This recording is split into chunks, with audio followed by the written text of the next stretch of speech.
تو پہلی بات تو یہ ہمیشہ ذہن نشین رکھیں کہ اللہ نے قرآن پاک میں وعدہ کیا کہ ہر مشکل کے بعد آسانی، ہر ایک مشکل کے بعد آسانی اللہ نے فرمایا ہے۔ اللہ کی حکمت کو کوئی بندہ پہنچ نہیں سکتا، ہر مشکل کے بعد آسانی ہے، اس بات کو ذہن نشین کر لیں۔ اور جب اللہ پر یقین کامل ہوگا تو حالات آتے جاتے رہتے ہیں، لیکن جو بندہ ثابت قدم رہ جائے، اللہ کو وہ لوگ بہت پسند ہیں جو دوسروں کو ڈراتے نہیں، جو دوسروں کو خوف زدہ نہیں کرتے، جو دوسروں کے منہ کا نوالا نہیں چھینتے۔ اللہ تعالیٰ کو وہ لوگ پسند ہیں۔ اور پھر جب کوئی بندہ جھوٹ بول رہا ہو، زور زور سے شور مچا رہا ہو، جھوٹ بول کے برے برے الزامات لگا رہا ہو، جس طرح آج کل رواج ہے سوشل میڈیا کے اوپر، تو اسلام نے کیا کہا کہ جھوٹ بولنے کے والے کے مقابلے میں جھوٹ بولو؟ جس طرح آج کل کچھ مسلمان یوٹیوبرز بھی لگ گئے جھوٹی کہانیاں بنانے میں، جھوٹی سرخیاں بنانے میں۔ اسلام نے کیا کہا؟ اگر کوئی آپ پر جھوٹا الزام لگا رہا ہے، کوئی شور مچانا چاہتا ہے، کوئی دین کے خلاف بار بار غلط باتیں کر رہا ہے، تو اسلام کیا کہہ رہا ہے؟ دعا کرو، دعا کرو، اللہ سے مدد مانگو۔ لیکن نبی علیہ السلام کا طریقہ یہ ہے کہ دعا کے ساتھ ساتھ پیارے نبی صلی اللہ علیہ وسلم نے شاعر اسلام حضرت حسان بن ثابت رضی اللہ تعالیٰ عنہ کی ڈیوٹی لگائی کہ حسان ممبر پر کھڑے ہو جاؤ۔ کس لیے کھڑے ہونا یا رسول اللہ؟ اب ممبر پہ کھڑے ہو کر کرنا کیا ہے؟ ممبر پہ تو آپ کھڑے ہوتے ہیں، آپ صلی اللہ علیہ وسلم کی موجودگی میں کوئی اب کیسے کھڑا ہو سکتا ہے؟ آپ صلی اللہ علیہ وسلم نے فرمایا نہیں، حسان ممبر پر کھڑے ہو یا رسول اللہ ممبر پہ کھڑے ہو کے کیا کرنا ہے؟ کرنا یہ ہے کہ یہ جو ابو جہل جھوٹ بولتا ہے، یہ جو عتبہ جھوٹ بولتا ہے، یہ جو امیہ جھوٹ بولتا ہے، یہ جو عبداللہ بن جدان جھوٹ بولتا ہے، یہ مکے کی جو کافر بڑے بڑے ظالم اسلام کے مقابلے میں جھوٹ بولتے ہیں، یہ جو بڑے بڑے یہودی اسلام پر الزام لگاتے ہیں، تو نبی علیہ السلام نے کہا حسان ممبر پر کھڑے ہو اور کھڑے ہو کر ان کے جھوٹ کا جواب دو۔ پتہ یہ لگا کہ اگر کبھی کوئی بندہ جھوٹے الزامات کا شور مچا رہا ہو، گرچہ ہماری آواز کم ہو، گرچہ ہمارے پاس وسائل تھوڑے ہوں، پھر بھی ان کے مقابلے میں سچ بولنا محمد الرسول اللہ کی سنت ہے۔ نعرہ تکبیر! نعرہ تکبیر! تکبیر نبوت! تکبیر نبوت! نعرہ تکبیر! سچ بولنا محمد الرسول اللہ کی سنت ہے۔ پیارے نبی علیہ السلام نے یہ سکھا دیا ہمیں کہ جھوٹ بولنے والے جھوٹ بولتے رہیں، ہم کوئی ان کی زبان پکڑنے نہیں جا رہے، لیکن جو حقیقت ہے اور جو سچائی ہے اور سچ بولنے والوں پر پابندی لگائی، وہ تمام لوگ سنیں، جو مسلمان میڈیا والے بھی ہیں، جو یوٹیوبرز بھی ہیں۔ ہم سچ کے جھوٹ کے مقابلے میں سچ میں ملاوٹ کرنے والے نہیں ہیں،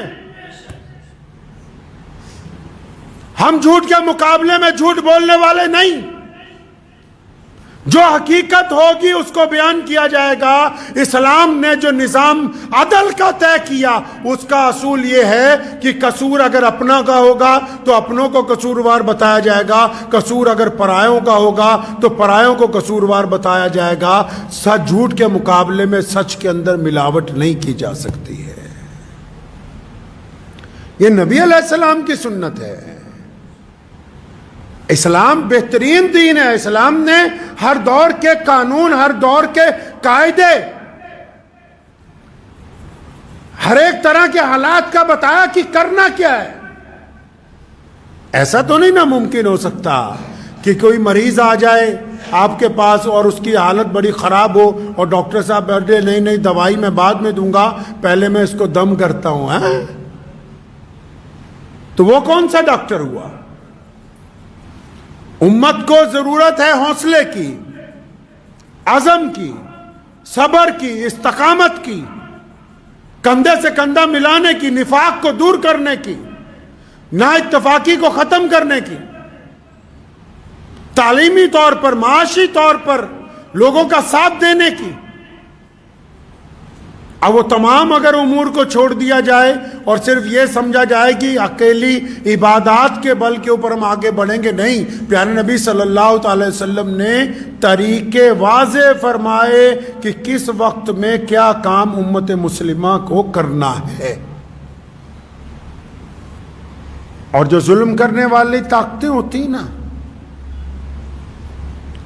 جب بندہ کرسی پر ہوتا ہے نا، پاور میں، کوئی بھی کرسی ہو، جوانی کی بھی کرسی ہوتی ہے، علم کی ہوتی ہے، اقتدار کی ہوتی ہے، بیوپار کی ہوتی ہے، عہدے کی ہوتی ہے، دفتروں میں بڑے بڑے سرکاری افسران کی ہوتی ہے۔ اور جب بندہ پاور میں ہوتا ہے تو وہ سوچتا ہے کہ میں نے تو ہمیشہ ایسے ہی رہنا جیسے آج ہوں۔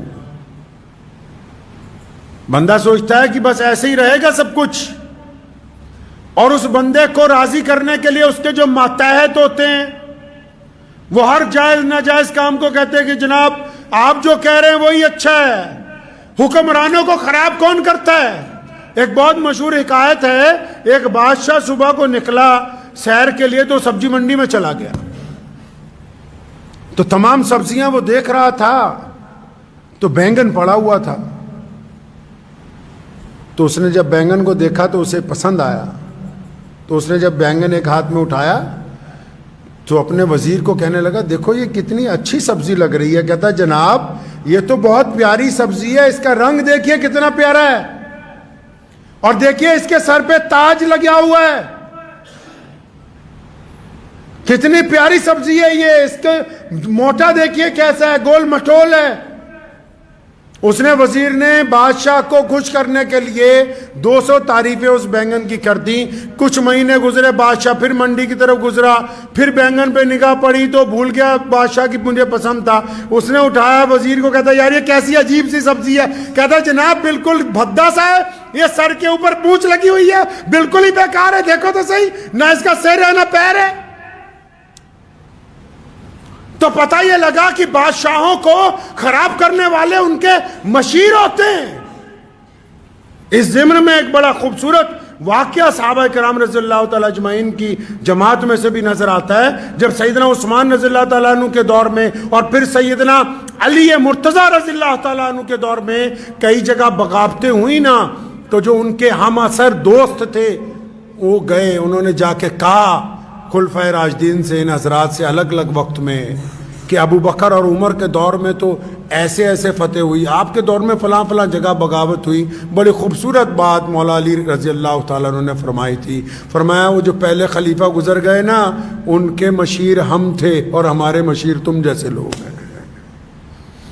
یعنی وہ جو ان کی فتوحات ہیں، سیدنا ابو بکر رضی اللہ تعالیٰ عنہ کی، عمر فاروق رضی اللہ تعالیٰ عنہ کی، عثمان ذی النورین کی، وہ ساری مولا علی کرم اللہ وجہ کی تمام مشوروں کے اوپر ہیں، ان کی باتوں کے اوپر ہیں، کیونکہ جن کے پاس مشیر بڑے اعلیٰ ہوتے ہیں، جن کے ایڈوائزر بڑے اچھے ہوتے ہیں، ان بادشاہوں کا، ان حکمرانوں کا بڑا نام ہوتا ہے، اور جن کے مشیر خراب ہوتے ہیں ان کے حکمرانوں کا نام اچھا نہیں رہتا ہے۔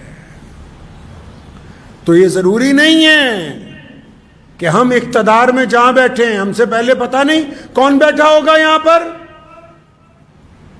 اور جو لوگ ظلم کرتے ہیں، ظلم صرف بڑی بڑی حکومتیں ہی نہیں، جو گھروں میں بھی ظلم کرتے ہیں، جو کاروبار میں ظلم کرتے ہیں، جو مزدوروں پہ ظلم کرتے ہیں، جو ناجائز کسی کو تنگ کرتے ہیں، وہ جب ظلم کرتا ہے نا بندہ، وہ سوچتا ہے بس میں ہی ہوں، آگے پیچھے تو کوئی ہے نہیں، سارے لوگ میرے ساتھ ہیں۔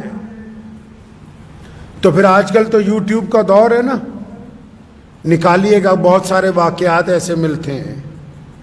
ابھی بنگال میں ایک کوٹھی کا دروازہ توڑ کے ایک آدمی کو باہر نکالا، تو اس کوٹھی کے اندر گئے تو ایک بیڈ روم میں اس کے باپ کا پنجر پڑا ہوا تھا، ایک بیڈ روم میں ماں کا، ایک جگہ بہنوں کا، اربوں پتی لوگ تھے، لیکن دماغ میں پتہ نہیں کیا بات آئی، دروازہ گھر کا بند کر لیا، 7-8 سال کھولا ہی نہیں، بس باہر سے کھڑکی میں سے سامان منگاتے تھے، ملازم سے پکڑ لیتے تھے۔ پڑھا لکھے لوگ سارے. ایسا کیسے ہو گیا؟ یہ کیوں کر ممکن ہے؟ یہاں بھی کئی واقعات ہیں بڑے بڑے شہروں میں. آپ ابھی کہیں جاؤ گے بڑی بڑی پرانے دور کی بڑے بڑے محل بڑی بڑی حویلیاں کھنڈر بنی ہوئی ہیں. کیا بات ہو گئی؟ کہاں چلے گئے ان میں رہنے والے لوگ جو کہتے تھے ہمارے مقابلے میں کوئی عالم نہیں ہے, ہمارے مقابلے میں کوئی کاروباری نہیں ہے, ہمارے مقابلے میں کوئی سرمایہ دار نہیں ہے, ہم سے بڑا کوئی چودھری نہیں ہے. کہاں گئے؟ کیا ہوا؟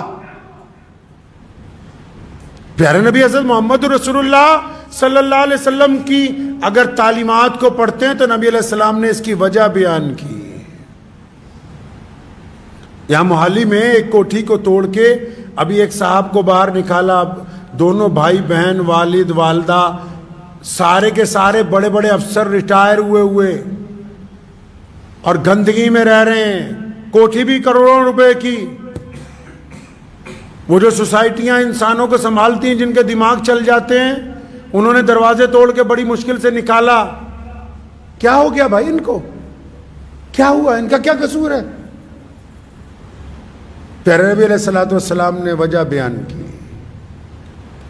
فرمایا جب کوئی بندہ, سنو سارے دل تھام کے, چاہے کوئی حکومت کی کرسی پہ بیٹھا ہے, چاہے کسی کا اپنے گھر میں دبنگائی ہے, چاہے کسی کی اپنے بازار میں دبنگائی ہے, چاہے کسی کی کاروبار میں ہے, چاہے کوئی مسجد مدرسے میں دبنگائی کرتا ہے, سارے ہی سن لیں.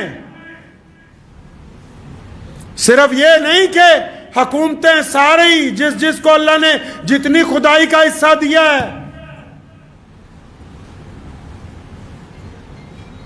جب بندہ دبنگائی کرتا ہے نا تو نبی علیہ الصلوۃ والسلام نے فرمایا, حدیث کا مفہوم ہے کہ جب بندہ کسی ایسے آدمی کے ساتھ زیادتی کرتا ہے جو سامنے سے جواب نہیں دیتا. ہوتا ہے نا لوگ کوئی اپنی بیوی کے ساتھ, کوئی اپنے ملازم کے ساتھ, کوئی راہگیر کے ساتھ, کوئی چلتے ہوئے کسی غریب آدمی کے ساتھ. یہ بڑے بڑے لوگ جن کو کینسر ہو جاتا ہے, یہ بڑے بڑے چودھری جنہوں نے کبھی کوئی غلط چیز کھائی نہیں ہے, جو پانی بھی 10 دفعہ فلٹر کر کے پیتے ہیں, جن کے گھر میں آرگینک کھانے جاتے ہیں, ان کی چھاتی میں کینسر کیسے پلا؟ ان کو کیا ہو گیا جو کہتے ہیں کہ ہم تو کبھی کوئی ناجائز چیز, کبھی ہاتھ دھوئے بغیر کسی کو کچھ لگایا ہی نہیں؟ کیا ہوا ان کو؟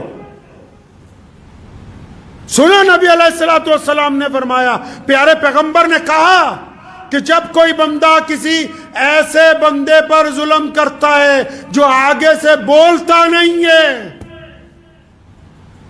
جب کوئی بندہ کسی ایسے پر تشدد کرتا ہے جو آگے سے چپ ہو جاتا ہے, خاموش ہو جاتا ہے,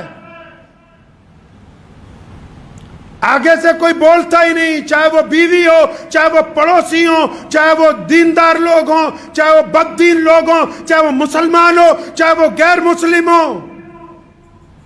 جو بھی آدمی اپنی طاقت کا غلط استعمال کرتا ہے, اور جب وہ کسی پہ استعمال کرتا ہے نا, تو جس پہ طاقت استعمال کرتا ہے, طاقت 2 طرح کی استعمال ہوتی ہے. جب طاقت استعمال کرتا ہے نا تو سامنے والا چلاتا ہے, گالی دیتا ہے, بدتمیزی کرتا ہے. لیکن یہ جو حدیث ہے, جب بندہ طاقت استعمال کرتا ہے نا تو سامنے والا جب چپ ہو جائے,